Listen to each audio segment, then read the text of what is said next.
আসসালামু আলাইকুম রহমতুল্লাহ। আমরা এখন আছি পৃথিবীর হারামাইন শরীফাইনে পড়ে তৃতীয় বৃহত্তম যে মসজিদে মিশর। এটা মিশরে নতুন রাজধানী নিউ কায়রোতে অবস্থিত। এবং এখানে যে বিষয়টা, পবিত্র কুরআনুল কারীমের প্রত্যেক পাড়ার জন্য 30টা পাড়ার জন্য 30টা রুম, এরকম রুমগুলো দেখান। এই 30টা রুম রাখা হয়েছে এবং প্রত্যেকটা রুমে পাথরের মধ্যে খোদাই করে কুরআনুল কারীম লেখা। একটু জুম করেন এখানে, এবারে খোদাই করে পাথরের মধ্যে একবারে পুরো 30 পারা 30টা রুমে এভাবে 30টা রুম আছে, এভাবে খোদাই করে লেখা। সুবহানাল্লাহ, মাশাআল্লাহ। এখানে আপনার এই যে প্রত্যেকটা রুম দেখতে পাচ্ছেন, এক একটা রুমে এক এক পারা কোরআন শরীফ, প্রত্যেকটা রুমে এক এক পারা পাথরে খোদাই করা।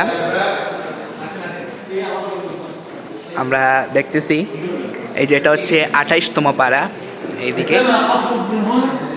এইদিকে 27তম পারা।